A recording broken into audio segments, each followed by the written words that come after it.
Double signing eyed by INEOS.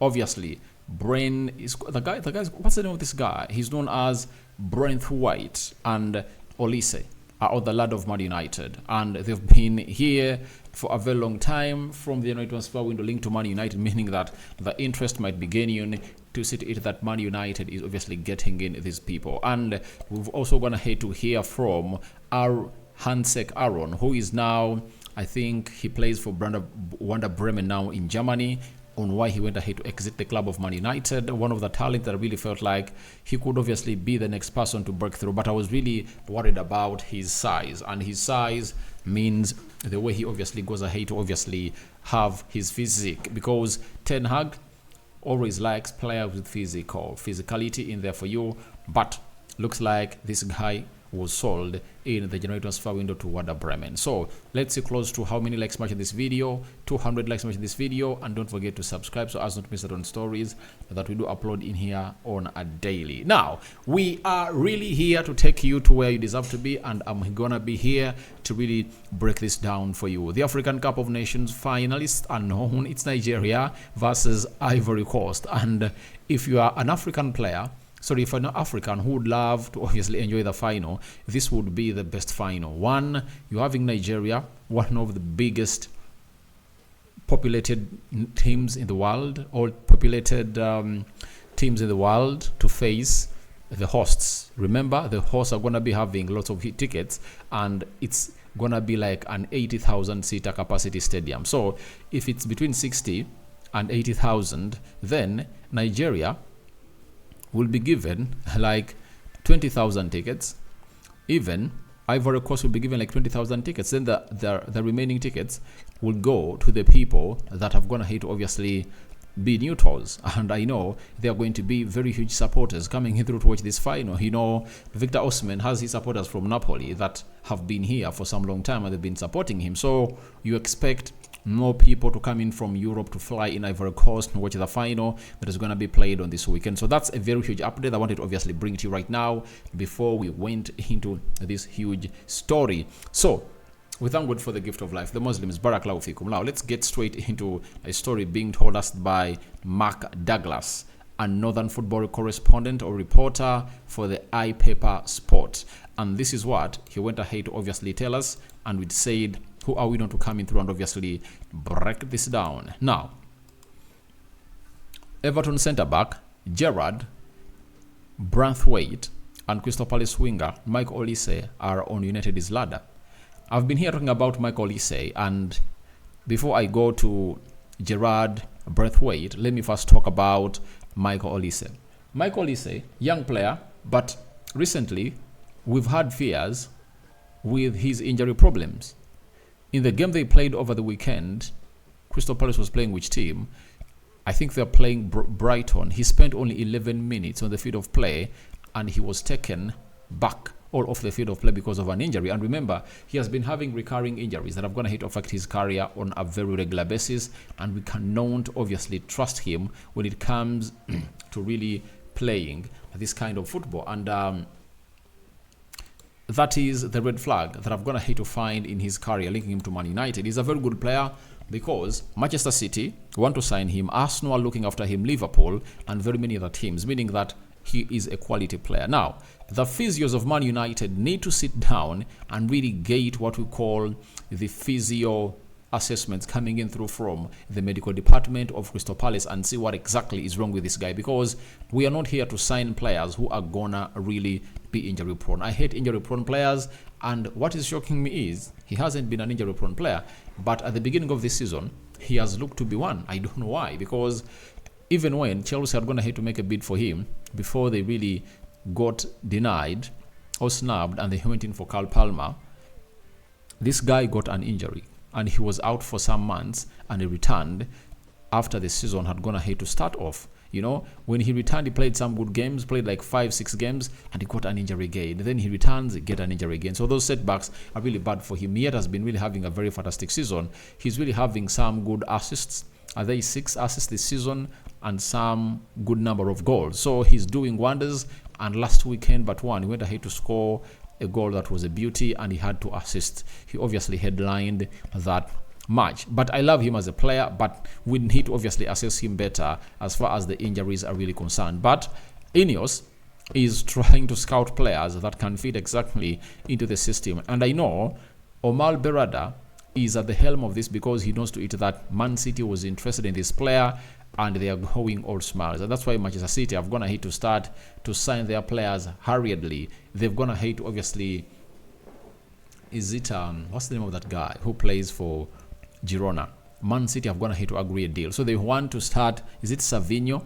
And they want to start signing these players before even the summer transfer window comes to pass, because they know that Omar Berrada, the CEO of Man United, has been with them. He knows their plan and he's going to sabotage it, because right now, if Man United get in the Champions League with this guy, a lot will come into play, and that will favor the club of Manchester United, because we are going to be having new owners. The manager looks competent.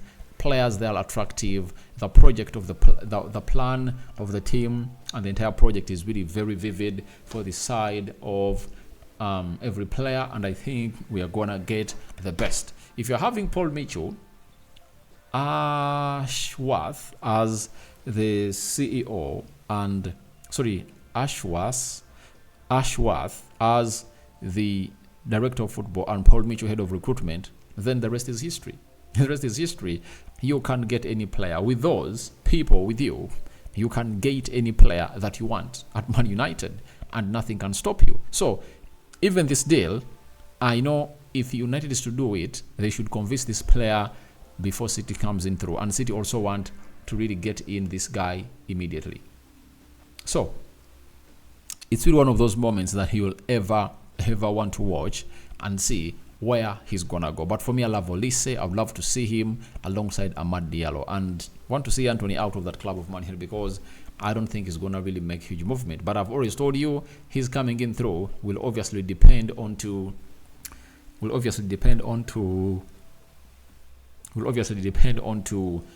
the Mason Greenwood decision. If Greenwood is allowed to return to Man United, then this guy will not come. There will be no room for him to come to play at the club of Man United. Then let's go to Jarrad Branthwaite. Very young player. He plays for the English under-21s. And I knew it. I knew this story is going to be fronted a lot in the news when he scored an equalizer as we were playing against Tottenham Hotspur over the weekend, because he scored against a huge team and he made a lot of headlines, and he really cancelled the lead of Spurs very, very late. And that's exactly what this guy really went ahead to do. And I knew to it that the moment he scored that goal, the link-ups are really gonna come back and surface. But if they've gone ahead to scout him very well, and he really fits the quality of the players we want to be playing at the club of Man United, he's young and we should get him in. And it shows you that Man United might be really losing very many English players, by the way, because I see no reason as to why we should go in for Braithwaite when Todibo is there. I don't think he's the right kind of centre back we should get, because if you get in Braithwaite, it's like you are telling Kambala that there is no space for you at the club of Man United. Yet we've seen Kambala being a very pivotal guy every time Ten Hag is going to have to bring him to play part into the season of Manchester United. So I really find it annoying when we go in for players like this. I would rather go in for a Todibo, experienced player, then Kambala should be given a chance to be an understudy. I think next season Kambala should be promoted into the first team, and he should be one of those players that should start. That's why I want to see players like Harry Maguire leave the club of Man United. Evans has to go, and Lindelof. Those three defenders should go, and we should bring in two competent defenders, because when you take off those three, that means you're left with Rafael Varane. You are left with Lisandro Martinez. You are left with maybe Kambwala, Jean-Claude Todibo, and you might bring in two central defenders in. So if we are letting three go, I think Braithwaite can come in and obviously compete, But if you're letting two go, I think Kambwala has to be very, very good. But I don't see United letting three defenders go. I think they might let two go because Lindelof will knock on the door. He wants to play more football. Then the other guy is what's the name of that guy? Lindelof will knock on the door, and I think Evans will leave. So if those two leave, that means we'll be needing in one or two more central defenders to really take it to where we want to be. So for me, I wouldn't fancy Branthwaite, but I would go in for defenders like Matthias de Ligt. I would go in for Todibo, you know, the other central defender who is 19, Tony Silva, who plays for Benfica. I would go for such defenders, because why should we go in for defenders who are not really press resistant? Because the most important bit that Ten Hag wants from defenders is them being press resistant, and he should really get in Tony Silva or Matthias de Ligt, who can obviously build from the back. And when Lisandro Martinez is out, we are not here crying for a defender to build up from the back. So those two are really being looked at by Man United, and we'll wait and see how that pans out. But I'm gonna hate to give you my view now.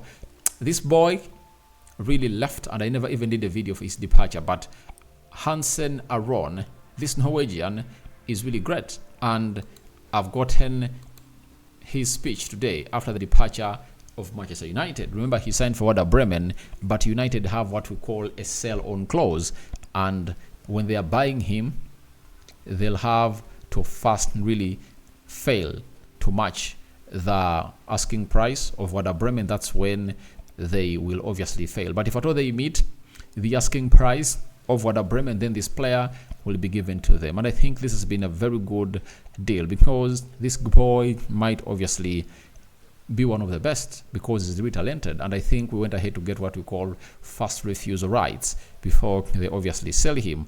If we refuse to buy him, then they will sell him. He has said on his exit from Man United, now for me it's about proving myself in training and showing everyone what I can do. It was time for me to take the next step and go to a club where I could get more opportunities and show how good I am. This is definitely the step I want to take now. That was one of the reasons why I came here.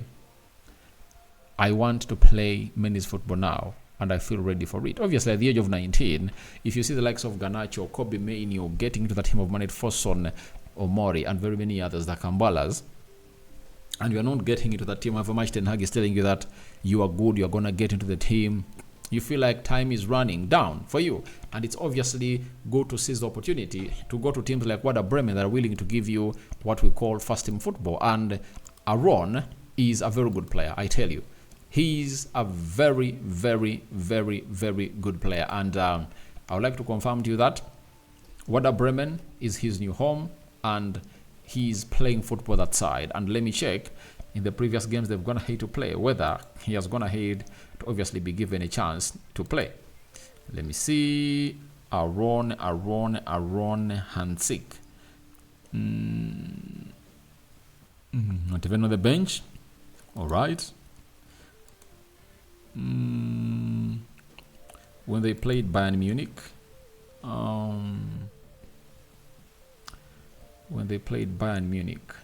so I think he hasn't really gotten chance to obviously play part into this season, and he hasn't played any game for Werder Bremen, but we wait and see how he's gonna really get into the team. But we all know that he's a talented guy.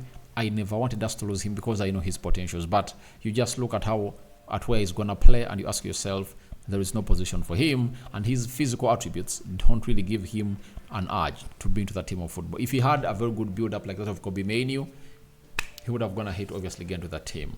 But he faced the Zidane Iqbal and Charlie Savage lack of physicality exit reason, and I think we wait and see how good he becomes later. So guys, your thoughts on to United double signing eyed by INEOS, that is Michael Olise and Jarrad Branthwaite. What do you make about that? And Aaron Hans coming in through novice, revealing to us exactly why he left the club of Man United and he couldn't obviously renew his contract. We cover you all in the precious blood of Jesus Christ. May the living to God bless you abundantly. Rock and David remains my name. I sign out for now. See you later, and don't forget to subscribe, because we want to hit 17,000 subscribers before the end of this month. And we sign out. Bye bye. You know, United is taking on Aston Villa, and Aston Villa has been beaten by Chelsea today, knocked out of the FA Cup. So it shows you that we really have unaged. Obviously, continue beating that side of Aston Villa.